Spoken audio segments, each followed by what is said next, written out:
yow li ngay wax nii waaw kon est-ce que moom ñëwul jox raison le ministre de la communication bi jug taxaw ne nañ assainir métier bi coow jug est-ce que lii nii rek joxul raison waaw le ministre très bien waaw métier bi moom journalisme moom mën nañu war nañ ko pour autant je suis parfaitement d'accord avec vous hein que war nañu assainir métier bi mais man je préfère pas beaucoup le mot assainir hein pour man mën nañu xoolaat beneen terme parce que xam nga dans assainir boo nee assainir dafa mel ni comme si dafa am ñooy beddi am ñooy indi et cetera. loo bëgg ñu wax ko. waaw peut-être refondation parce que booy xool coow li yëpp fi mu jógee mooy avec l'avènement de ce qu'on appelle les réseaux sociaux internet quoi parce que de tout le temps depuis l'avènement de la presse journaliste di wax lu dul dëgg loolu yàgg na fi c'est aussi vieux que le monde mi ngi mel ni nit yi di wax dara mais loolu loi réglé na ko ba pare loolu code pénal réglé na ko est-ce que comprendre nga la mooy affaire diffamation loolu moog les risques du métier ñoom ñoo ànd quand tu donnes une mauvaise information waa ji am na droit porter la plainte comprendre nga boo joxee mauvaise information waa ji am na droit yónnee le droit de réponse comprendre loolu moog métier bi ñoom ñoo ànd maintenant léegi pour man fi ñu war a gën a kiiwee mooy disons l'avènement des réseaux sociaux dafa fekk ni sunu code de la presse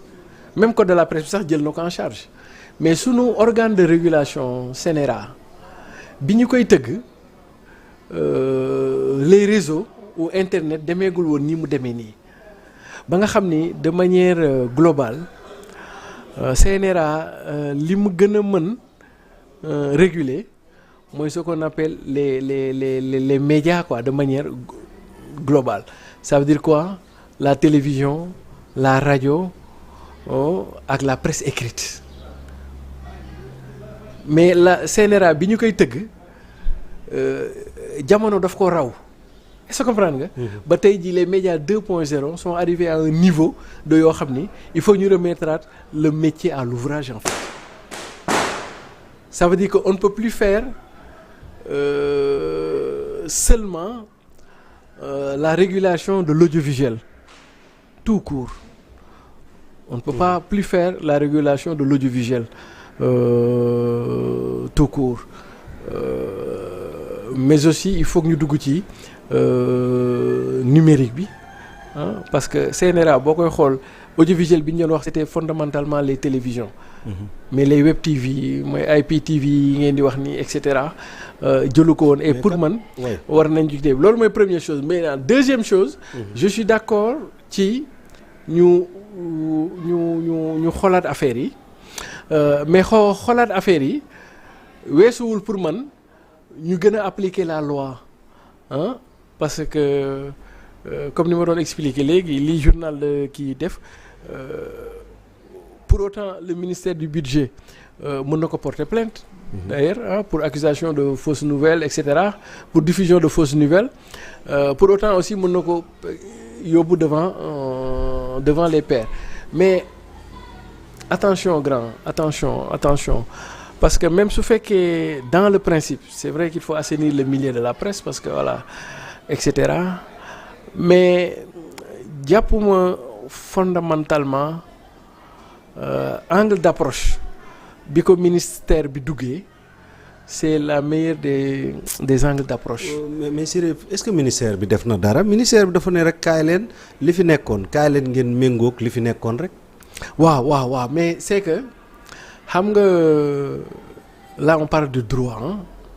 on parle de droit et de droit des médias damay jël suma expérience personnelle bi ma am en tant que ci beneen monde acteur des médias mosoon naa nekk acteur des médias comprendre nga damay jël suma expérience tout ak suma jaar-jaar en tant qu'ancien DG d'une télévision Africa 7 en tant que DG d'une radio Convergence mais aussi en tant qu'ancien DG d'une IPTV moom ngeen di tuddee Web TV ba ci presse écrite rédacteur chef sa mbokkum góorgóorlu waaw sama mbokkum góorgóorlu bi moom waaw non il faut mu jaay xaal bi oui non moom sax da ngeen ko waroon wax mu jaay ñu xaal quoi ñu ñëw dagg ko fii quoi waaw xaal gi daa dem ba 17h moom waaw gis nga mais allez-y ba pare sama mbokk góorgóorlu yi des fois ma demee ci marché ñu ne ma Siré waaye kaay jàpp ci bagage góorgóorlu yi te xamuñu man maa leen di gën a góorgóorlu wala borom xaal bi nga jàpp ci combat bi waaw des fois booy dama leen ne mais man yéen bu ma jàppee ci combat yi ñëpp ba man dinaa ñibbi sama passe rek laa yor de gars yi bàyyi leen noonu rek ñu góorgóorlu. mais sànq yaa ngi doon wax nga ne expérience bi nga amoon en tant que voilà non voilà très bien mais c'est que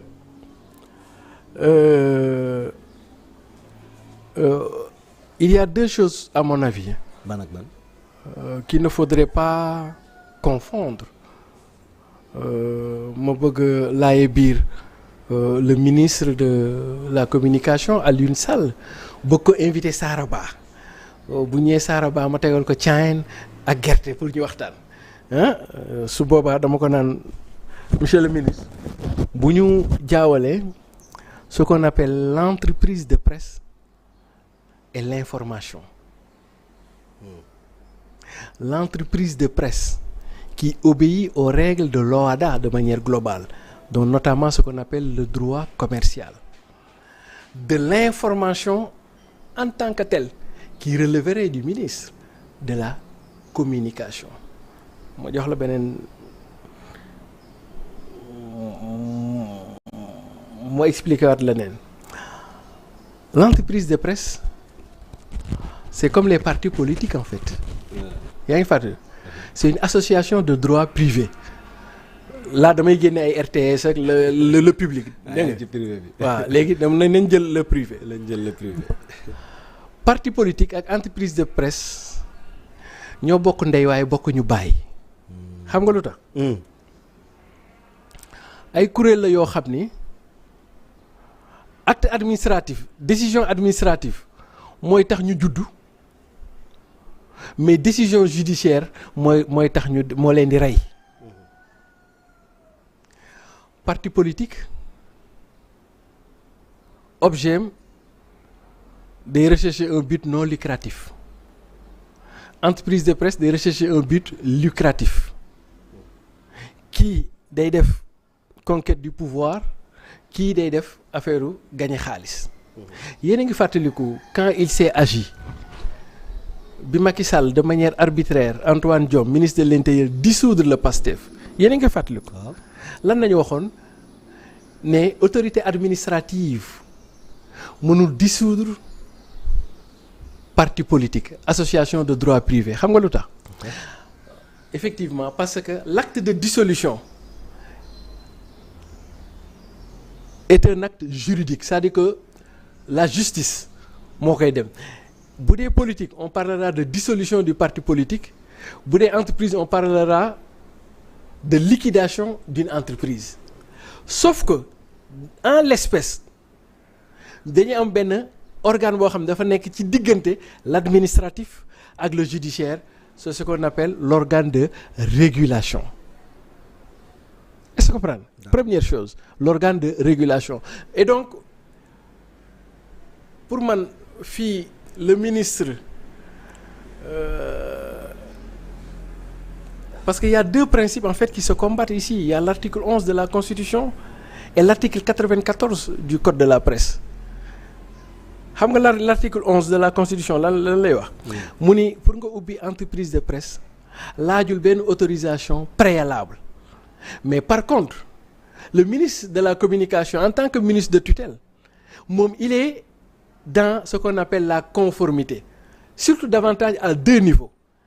le ministère doit chercher la conformité par rapport à ce qu'on appelle l'aide à la presse mais aussi la conformité par rapport à l'exercice du métier de journalisme dans l'éthique, la déontologie et dans le respect des lois et règlements. Et foofu nag lay ale kale gi ñëw c'est quoi le respect des règles et règlements. D'accord. Est-ce que vous comprenez? Donc ça veut dire quoi? Non moom laa bëgg a ñëw nii. Ça veut dire que pour man xam nga affaire soo ratee angle d'approche bi après mooy indi problème yi man tey su ma bëggoon laajee biir Alioune Sall xam nga lu ma koy wax. dama ko naan ni ngi ci taqee répp nii comme Tapha Tine yaakaaruma ne yoon bi nii la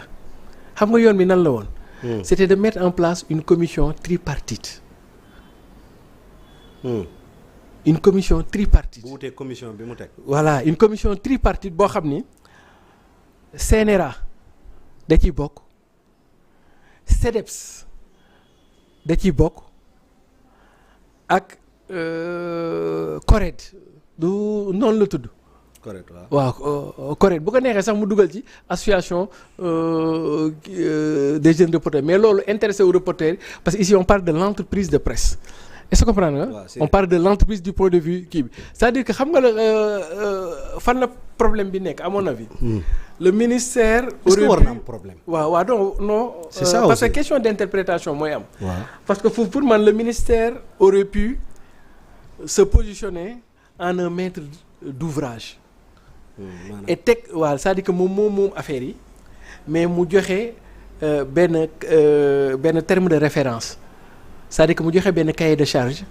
daal di mettre en place commission paritaire yooyu comme yi ma la wax noonu tripartite yi jox leen benn cahier de charge boo xam ni visée bi mooy ñu régulariser ñëpp. comprendre mais mënuloo par exemple ci ni ma koy seetaanee je ne sais pas parce que yoruma dossier bi yëpp au fond. mais ni ñuy defante ping-pong. mënuloo aussi en tant que autorité ministère de tutelle nga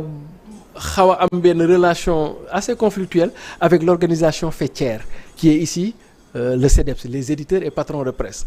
parce que bu ñuy wax entreprise waxatuñu affaire de journalisme de non on parle d'abord de l'entreprise on parle d'abord des patrons avant de parler des affaires de journalisme et donc je pense patron yi ci li ñu bëgg waaw presse bii ñu bëgg ne dañ koy assainir est-ce que dinañ am presse bi ñu bëgg waaw parce que patron bi moom comme ni nga ko waxee business am la yor moom lu koy doxal rek lay xool waaw mais nekk en règle bañ a nekk moom yoonam nekk waaw non moom laa wax est-ce que bu nekkee fii di comme ni ko Dambo di waxee di layam yi est-ce qu'on va avoir suñu presse bi ñu bëgg vu li fi xew nii rek tey maintenant la question que je vous pose est-ce que dañuy assainir l'entreprise de presse ou dañuy assainir l'information en fait la presse le journalisme. est-ce que mën nañoo assainir benn ci ñaar yooyu te boolewuñu assainir très bien moo tax fi mu toll nii ci lépp lañ nekk moo tax nag question bi bu may xam nga étape par étape la non xam nga bii da nga ne c'est l'entreprise xam bu ñu duggee après ci l'information là on va indexer waa Synpics ak les jeunes reporters ñu xalaat ci waxtaat ci parce que ñoo ñooy journalistes yi mais là il s'agit de l'entreprise on va démarrer par l'entreprise après nag ñu dem ci mais nag léegi man su may suivre débat bi y a carte de presse yooyu yëpp ci la bokk très bien mais nag man léegi su may suivre débat bi damay gis ni souvent day am benn genre amalgame est-ce qu'on parle de assainir l'entreprise de presse en tant qu'entité économique ou dañuy assainir le métier du journalisme ou les acteurs du journalisme souvent les frontières ne sont pas lisses des fois on va assainir l'entreprise de presse pour pouvoir arriver à la pratique du journalisme ou ñenn ñi li ñuy jàppee ni noonu la ñuy pratiquer journalisme. mais boo assainir la pratique may poser après ba mu baax te assainir l'entreprise. waaw très bien du servir dara. absolument moo tax il faut nga assainir l'entreprise. très bien après nag nga dugg ci nag. très bien maintenant li booy assainir l'entreprise la démarche que bi ngay adopter ce n'est pas la même chose que ngay assainir le métier en tant que tel la démarche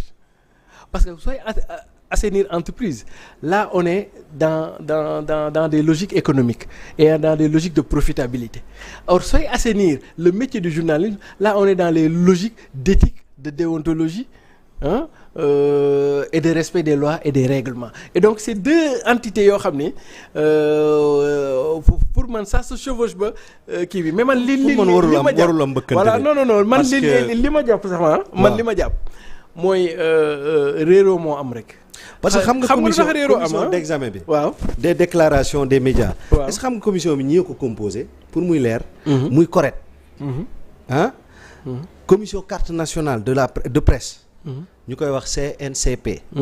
ñu teg ci conseil national de régulation de l'audiovisuel. muy CNRA. ministre du travail. ministre de l'intérieur, ministre de la justice, ministre de la communication. Très bien, mais yow boobu yaa ngi ci profession bi. non bii ñu ngi ci mooy li ñu wax entreprise yi nga xam moom lañ mën a reconnaître. mooy commission bi ñu teg. ngir may ñi nga xamante ne nii mooy li ñu publier quoi. xam nga commission boobu noonu loolu fii fi mu toll nii ñii mënuñu weesu ñeneen ñu koy composer. Siré waaw non c'est-à-dire que peut-être sax on parle la même chose. Ouais. mais man d'accord naa ci principe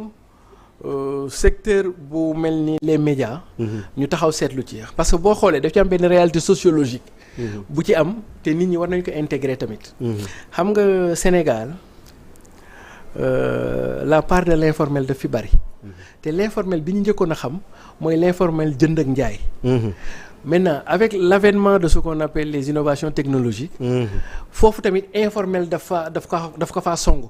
tey jii boo xoolee la capacité.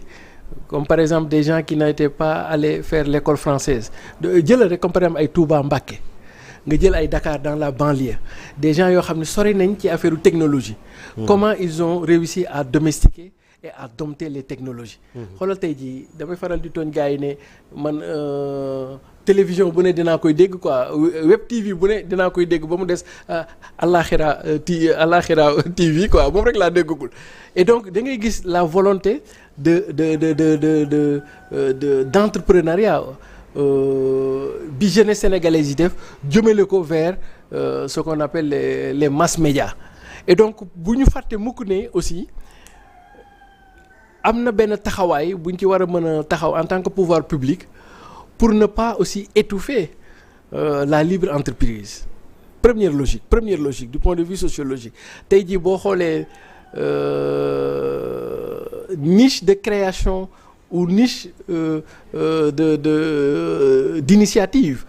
la presse nekk surtout presse numérique beeg yooyu première chose. Maintenant deuxième chose dafa am ay principes yoo xam ne c'est un peu contradictoire par rapport ak ni ñu ko bëgg a defee xam nga